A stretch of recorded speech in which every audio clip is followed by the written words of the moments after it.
What's up, profitable stylists? What's going on, people? We got two announcements that we want to make. Thank you, everybody, for participating in the St. Baldrick's fundraising. We hit our goals. Thank you so much. The kids are going to appreciate it. We really appreciate it. It's motivating us for next year to go bigger with it, too. So that's really, really, really awesome. The second announcement is there is still time. Go to Instagram, hit the link in the description. Go to Instagram, sign up, tag She Hair USA. And every photo that you tag in there gives you an entry to win that free coloring. Every follow that you do also on the Instagram page also gives you an entry for winning a free coloring. So definitely do that. Last week. You have a basket? What's that? You have a basket? A basket? I mean, I feel like we're in church. I feel like we're in church. You made the announcements, and now... Oh, passing it. I'm going to pass it around, right? Everybody pop it in there. Throw it in there.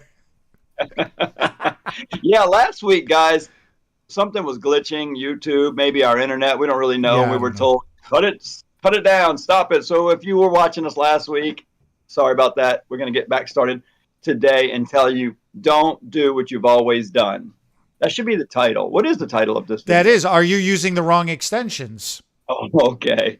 Are you using it? And that goes for so many things. So my quick thought about that is so many hairdressers. God, I get this because we deal with the problems after we teach somebody, and I don't even know where to start with this, but so many people know how to do something, that one thing, really good, and they try to fit all of their customers in that box. That kind of sums up what we're going to talk about today.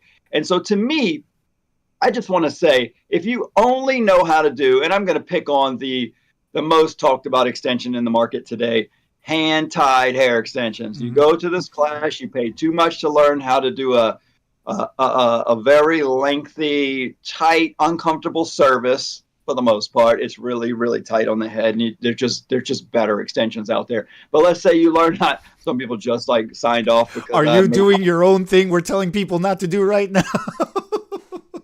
Well, I'm just saying you only know how to do hand tied, and so when a customer comes in and says, "I want extensions," you're like, "Oh, you need hand tied." Maybe not.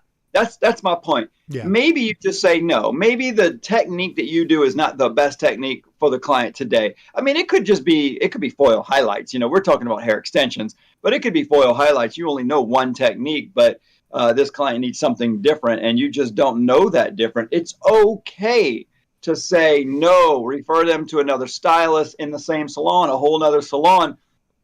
It's better that you keep your reputation intact and you keep the client's hair intact and have a better experience for everybody all the way around. You don't always have to say yes and make the money. I know sometimes we get a little, I don't know, I would think it would be greed. That would be my way of trying to take every client because I want to make all the dollars. But you know what I found was that some of my stylists didn't know they could say no.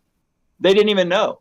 They're doing a consultation, and then they call me, text me, "Are you in the building?" Because I might be in my office, and I say, "Yes, I'm in the building." They're like, "Can you meet me out back?" Whispering. And I said, "What's up?" They're like, "Oh, this lady has black hair or super thin hair. You can see right through her." Let's stay on extensions. You can see through her hair on top. She wants me to put a certain kind of extension. She wants me to put keratin bonded extensions. I don't think she has enough hair to support the weight of them. And you're going to see them all because her hair's so thin. She should really get hair replacement. But I have to do. No, you don't have to do what she tells you to do. No, because you remember the last time you did what the client told you to do when they did want to go from black to white in their hair color, and it never got there, or it all fell out, and they made those bad reviews, and you cried for 3 days. You don't have to say yes. Wouldn't you rather say no and have a better life experience? I don't understand. I feel so dark. I'm going to put another light on real quick so you can see. Yeah, this whole thing got started in the past month. I do it all the time, but in this particular month, 4 weeks, I've spent more time on phone calls with stylists boosting back up their self-confidence than I have troubleshooting and problem solving the actual issue that they were calling about. And the one thing in particular that really rubbed me the wrong way, there was one stylist in particular, she called me, and her story was this.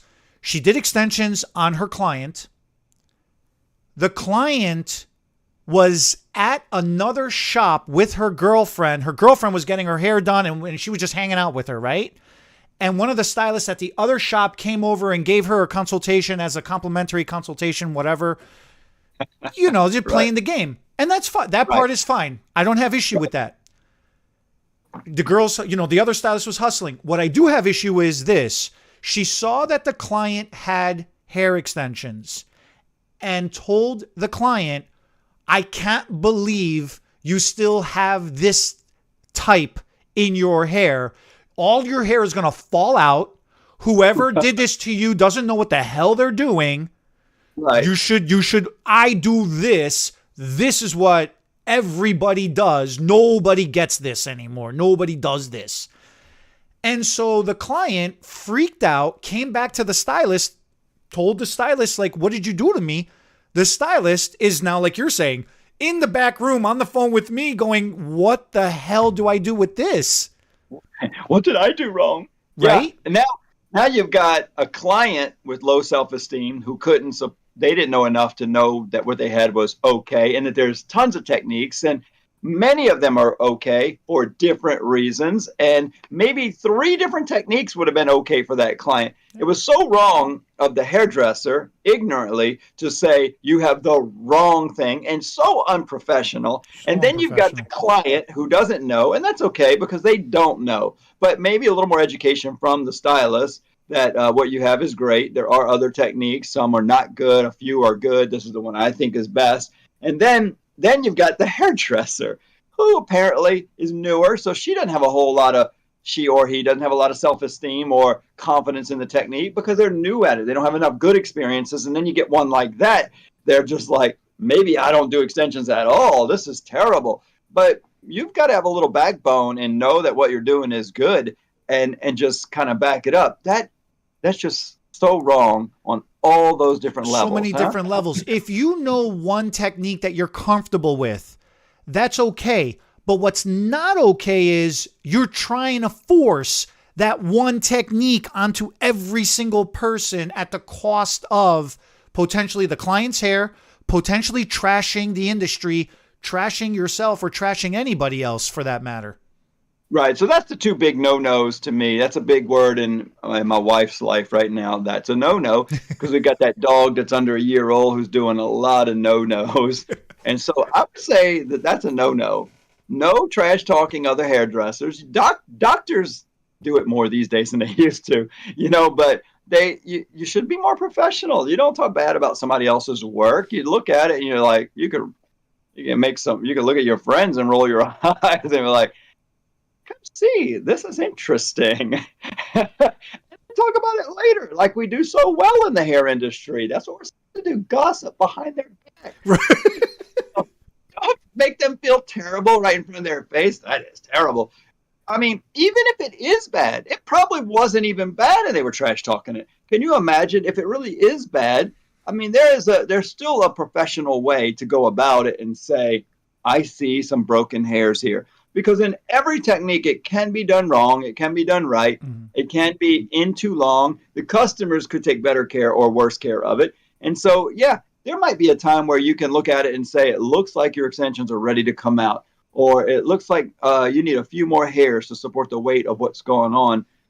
I think you'd do better with this technique here. You should try it. But there's no reason to put down. And you know what? Even if it is a bad job, selling your technique is fine. And that's what we're supposed to do. Sell that one technique if you do it. But like you said, you don't have to do it on everybody. And I think that's the case in so many services that we do. Like I mentioned color, but everything. Yeah.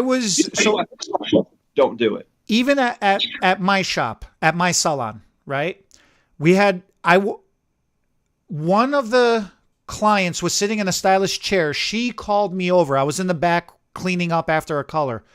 And the stylist calls me over and she goes, hey, take a look at this extension. Have you ever seen anything like this? I've never seen anything like this, is what the stylist is saying to me. So I go, yeah, sure. Let's part the hair up. Let's take a look and see. It was a sewn in weft. Now, we don't do sew-ins at our salon, but that does, so some of our stylists are not familiar with the sew-in technique. I am. I've done it before. I am familiar with it. It's not my favorite thing to do in the world personally, but I understand it. So I'm looking at it and I'm saying, hey, this is a beautiful stitch work. It's invisible. Like I can barely tell there's stitch work in here. The beads, right. It was beaded and stitched in together. And, you know, the beads were immaculate. Like it was a great job. And I'm telling to the client, hey, you know, whoever the stylist is that did this for you, man, good job. High five her. Tell her thank you for doing such a good job. Client looks at me and goes, I effing hate this. Get this crap.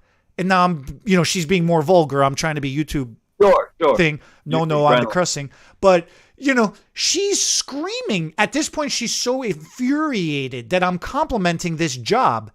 And she's screaming, get this out. I hate this. It doesn't feel good. I don't like it. And the client's just exploding. So I'm like, whoa, calm down. Like, what went wrong? What happened?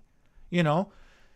And it turns out to be there was a miscommunication between her and her stylist. That's all it was.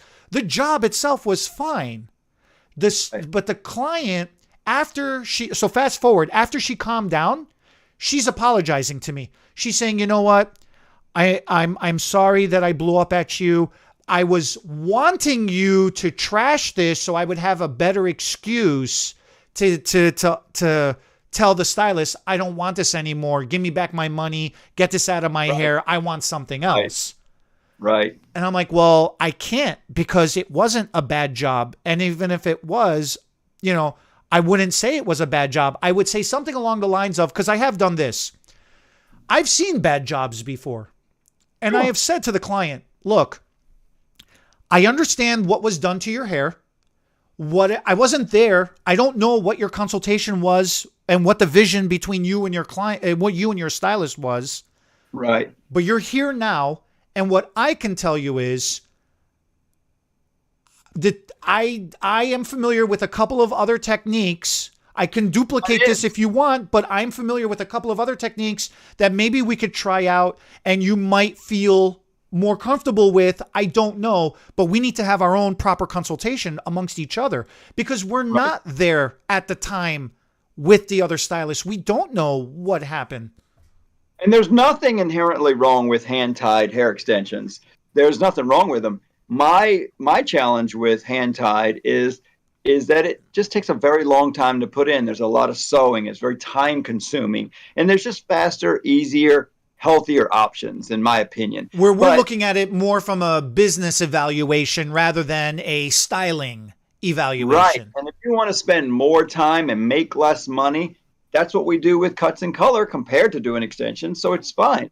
It's just that the classes are generally expensive. Look, I've got a few different extensions here on this rack. And this is one I got when I was in Paris. And I have no idea what it is. It's these silicone. I mean, they're stretchy. They're kind of soft. But it's got like a silicone tip on it. And I don't know if you put the bead around the tip or around the part that's kind of like the eye for an eye tip. It's a beautiful two-toned, I wouldn't say two-tone, but some sort of one tone into another. I've had it for a couple of years. I've always just found those little tips fascinating. Have no idea what it's called. I'd love somebody to comment and tell me. But we've got, you know, in our salon, we do the she hair keratin tips. We take that flat. A little lower, yeah. There you go. Little flat keratin bond, and we trim it a little shorter, and we sometimes make 2 and 3 out of it. We don't do these traditional eye tips. I've always had these in here for classes just to show people what an eye tip looks like and how big it can be compared to the beaded tips that we do. Because we have, I brought a couple here also, the beaded strands that are not eye tips where, you know, so it's so hard to really explain what this is because that white stick and red and green loop does not end up in the hair. But you have that ring of hair. The hair comes through that ring there and then comes through that bead, and that bead is just, where is it? There you go, right there, right there. That bead is as big as my nose. No, that bead is tinier than your typical I-tip extension, because only the client's hair is going in there, not the I-tip. But I don't want to talk about technical. I just want to kind of throw out all the different kinds. You got a tape in. Cool. Yeah, I got a tape that we've never actually carried. This came from a company that wants us to carry their tape in, and so it's got a blue liner on there, which generally blue liner means a lace tape when you're in the hair replacement world. I'm not sure if that's what's on here or not, but I've got a tape here, and then I got a whole weft. I mean, it's just a short 10-inch, but it's our beaded weft, so it's got the pockets so that the beads can go. The hair threads through those pockets, yeah, through those pockets. But that, just to kind of show you that that's my evolution through the years of, I started with sewing wefts in, doing a cornrow braid along the scalp, putting a weft on and sewing it in. So there was a day and time when a customer came in and said, I want hair extensions. It was the only thing available. Mm-hmm. So it was the only trick in my bag. So I definitely sewed them in. And then luckily for me, I lived the majority of the history of hair extensions. There was no other option other than raw hair. Usually it was synthetic. And when you did long braids, you would just use long synthetic or human hair, which was very expensive and not worth it if you were just going to braid it in. And you would do long braids, but if you were going to put extensions in, it was pretty much wefts. And sure, hand-tied wefts came before machine-made wefts. But when I came on the scene, the machines were made. They made machine-made. Hand-tied wasn't used anymore. So it's kind of weird to see that come back around, because it's not new. It's very, very old. It's before machinery existed. But then the strands came along, and then the I-tips came along. Around the same time, the tape-ins were coming. And then hairdressers started to join some of these techniques together. And that was kind of fun to watch, how people are taking pieces and parts of different techniques and putting them together. And that's where hand-tied, the technique, was born. Because hand-tied really talks about, we did this in a video a few weeks ago, hand-tied is really referring to the weft and how it's made. But most people are using machine-made wefts now. And because they're sewing it in, they're calling that the hand-tied part, because they're using their hands to tie it. But really, forget about all that, because you can watch that video on all those details of what the difference is. But now, using the bead for an I-tip, we started using it for a beaded strand and a weft. Some people were using it for the hand-tied technique, where they put a few beads in, maybe some string between the beads, depending on who you are and how you do it, lay the weft on there, and sew it to the beads and possibly the string also. So it's just really neat to see. There's a lot of techniques out there. And through the years, I tried to keep up with these techniques when I'd go to a hair show. And that's going to be my ploy to you guys. Don't just sit back and do nothing. I'm writing an article for the American Hair Loss Journal right now, and it's got me thinking about my history and what I've done. I went for a period when I first became a stylist for about 7 years, not going to any hair shows. Now, luckily, I've done other things to push myself forward, learning local things. But what I'm writing right now is there's no such thing as standing still. People feel like, I'm just going to stand still. I'm good enough. I'm not going to raise my prices ever again. And I'm not going to learn anything. I'm just going to do these cuts and these colors in my homemade salon in my garage or this extra room and just stay there. And that's what my mom did for a lot of years. And what happens is you think you're staying still, but the whole world is moving. Inflation, for example, everything's getting more expensive and you're staying the same. So there's no such thing as staying the same. When you think you're staying the same, you're falling backwards. So you have to be moving forward in some sort of a way. So whether it's learning new extension techniques, raising your prices, getting more education in general, you have to move forward faster, at least a little faster than the world is already passing you by, just to actually look like you're staying still or grow. So what I say is learn some new techniques. At least one a year. Go to a hair show. Go to some educational event. The American Hair Loss Council, it's going to be in September. What I like about that is it's one of the things that kind of falls under our umbrella of belief. Stylists, to be more well, I believe you need to specialize in something. It could just be basic, but not basic. It could be cutting, could be your thing that you charge a lot of money for because you got really, really good at it.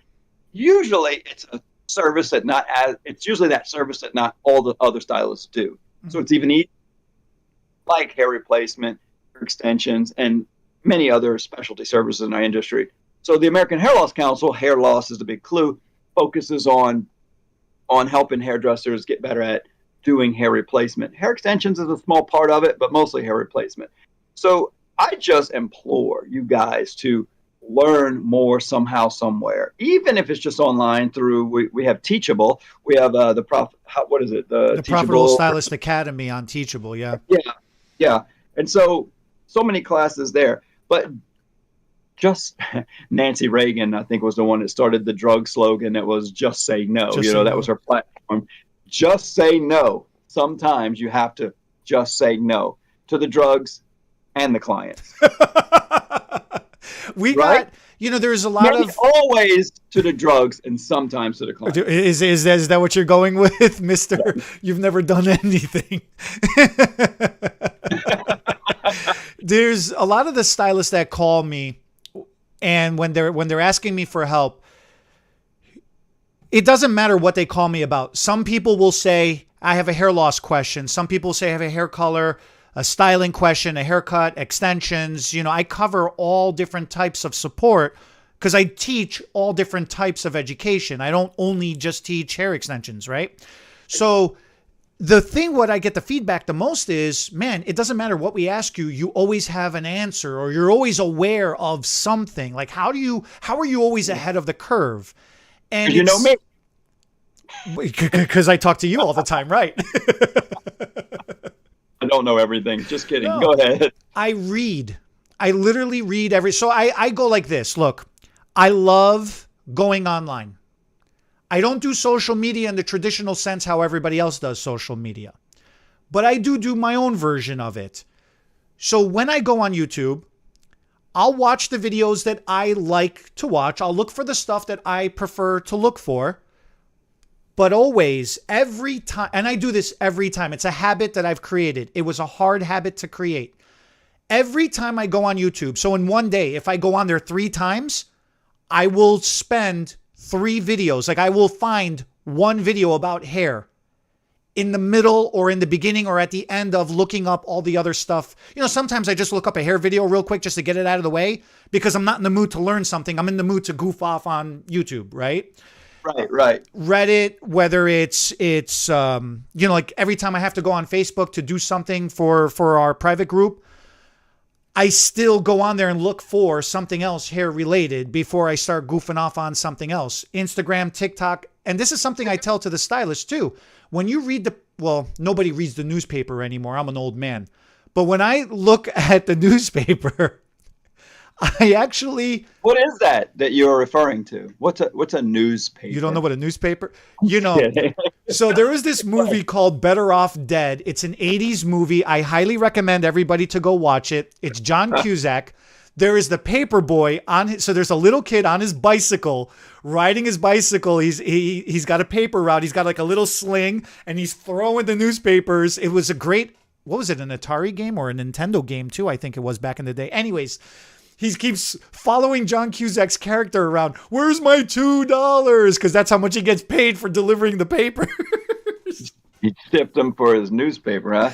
So you really do read a newspaper? I read the newspaper. It's something my great-grandmother used to do. And I used to drive with my uncle. So she lived in, I know this probably doesn't mean anything to you, but she lived in Skokie. And I used to drive with my uncle every morning before he brought me back home and made me walk to school. Now that I think about it, why didn't he just drop me off? Anyways, we used to drive every morning into Chicago. So we used to take a 30 to 40 minute ride because she liked one specific newspaper from one specific grocery. Every morning we would drive to that grocery, grab her the paper, drive all the way back. So we'd spend about an hour and a half driving back and forth for one paper. Look, she was 90. She was in her 90s and it was great grandma. You can't, Thank internet. You can't mess with her. But nowadays, I still read the paper. I have to go on my phone because there's no hair articles in a newspaper. But I go on my Google search and I look up a hair article. That's really good. Hair. Yeah. You know what? So that was something I found fascinating. Something recently that reminded me of an old good habit I used to do. The American hair loss, not American hair loss. Oh my God, American Salon and Modern Salon. Modern Salon, sure, yeah. Their magazines. Now they're trying to move more to online also, but there was a short time in my life where I decided that when it came in, I would read it from cover to cover when I was actively doing hair behind the chair, just to make sure I was keeping up on what the celebrities were saying, the trends were, what the new cuts and styles, the new colors, and new products. And that's kind of how you find out about extensions and hair replacement and things. So John, I'll tell you what I'm doing right now. I want to know what thing you're doing, new or different or active, and I'll give you a minute to think about it. The thing I'm doing right now is I started selling some wigs. I never did sell wigs outright. My mother just lost most of her hair. They think maybe it was from COVID, but she's not sick, but she had the thickest hair of anybody I knew, and it's all gone. My dad's freaking out. What are we going to do? And so I ordered a few wigs, and coincidentally at the same time had two ladies call wanting wig consultations. So I do these 2 consultations, 2 hours in a row, and thank God for the internet. I call the John Renault manufacturer, and my rep, Jay Benjamin, he was on Jay, that we did a special guest? Yeah. So that's cool. He gets on, I plug my phone into our TV in our conference room, and I put him on FaceTime. And one lady comes with 3 friends. So we have 4 people in the conference room. 3 out of the 4 bought $550 wigs from him talking to them like this. And then the one before that bought one. So in 2 hours, I sold $2,000 worth of wigs, ordered 4 or 5 options for my mother. And I told my mom, I think I'm going into the wig business. So I looked up John Renault on YouTube, and they have at least 100 videos and on their channel. So I thought, you know what? Start at the top. And that's what I do now in the morning, the evening, whenever I have a little time to get on YouTube. And they're all pretty short. And that's my way of seeing the new wigs or all of their collections and educating myself in the wig world and the different bases, materials, models, how they're made. That's one thing I've never really done. My mom used to sell wigs. I was never interested. Now I'm kind of interested. Those ladies were so happy and paid so much between rewarding and money. I was like, this was a great combination. These ladies were so happy. I could deliver hair kind of quick because we could order the hair and get it the next day if we wanted to. Of course, we did ground. They weren't in a hurry this time. But my mom texted me 5 times in a row. Thank you, thank you, thank you, thank you. You know which wig she liked? The cheapest one, the $150 wig. The other 4 ladies wanted the $550 wigs. $150 wig looked the best on her, and it was such a great experience for me. That new education in the wig world was rewarding, profitable. So I'm still the profitable stylist. And it was just exciting to move forward. I thought, what else in this hair world do I still not know about? And that's what I enjoyed last year about going to the American Hair Loss Council meeting. I thought, wow, I've been doing hair replacement for 30 years, and I learned so much there that I didn't know. I didn't know it till I got there, So sometimes you just got to put yourself out there for some new education and know that you might not learn anything, but hope that you at least take one little new thing away. And usually you will. I think we got way off topic and could probably end this early today, but just say no. Just say no. Let's do a quick review.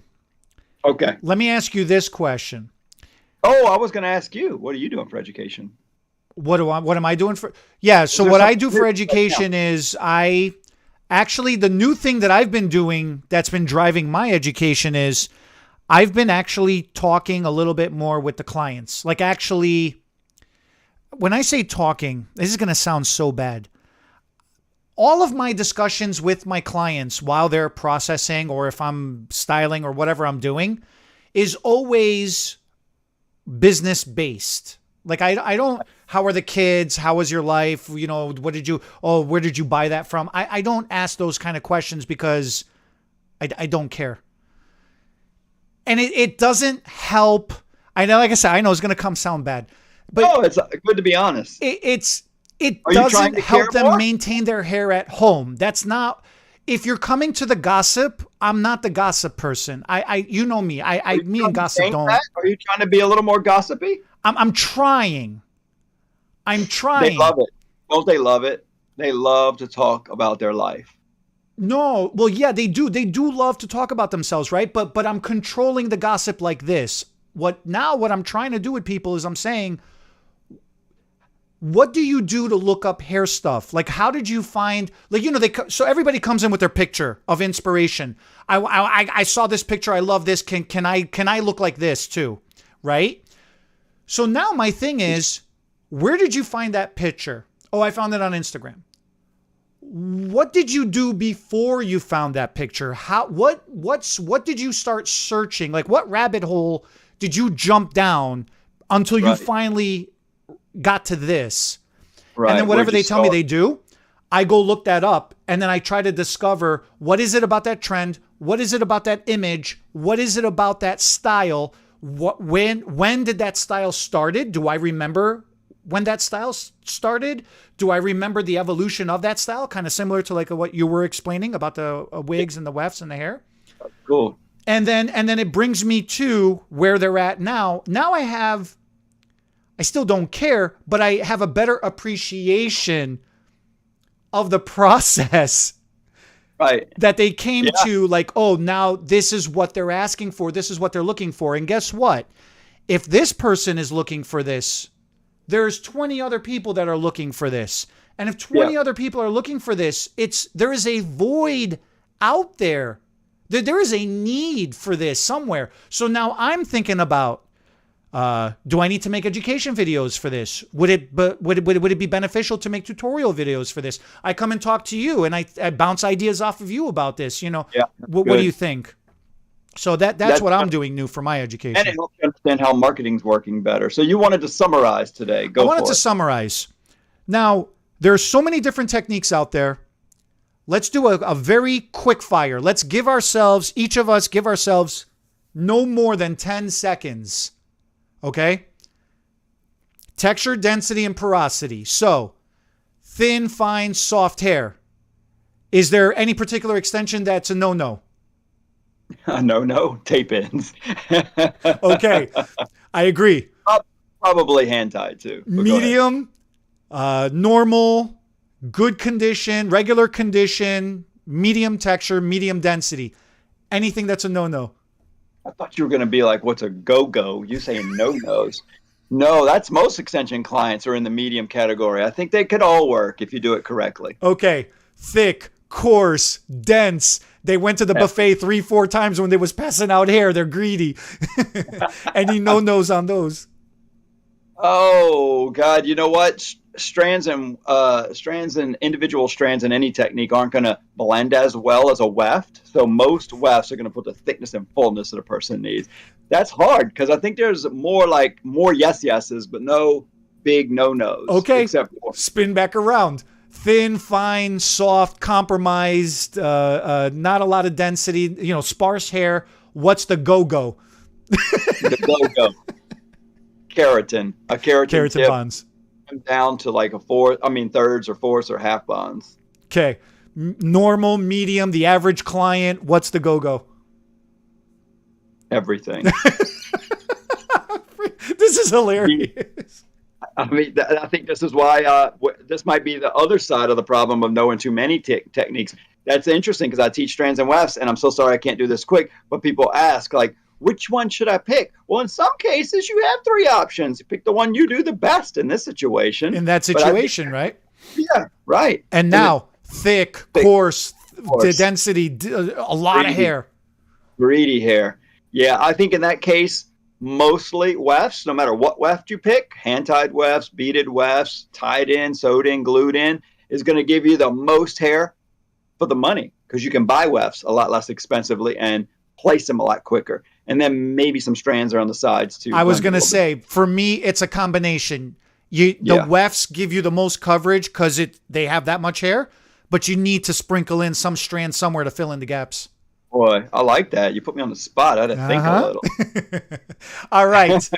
That's it. That's what we got. Let us know in the comments, like I say every week, what you guys think. What are some of your no-no opinions? What are some of your go-go opinions? That's going to become a new standing segment in our videos moving forward. We're going to have the no-no quick fire and the go-go quick fires. Yeah, the no-nos and the go-go's. And one last time, go over to Instagram for that free coloring, guys. You got the rings behind you on the table, right? Yeah. So those are the color rings that you guys can win. All three of those. It's not just one. It's all three of those. So go over to Instagram, use the link in the description below, and tag your photos. You can win all three of those rings. All right. We'll catch you all next week. Thanks for watching.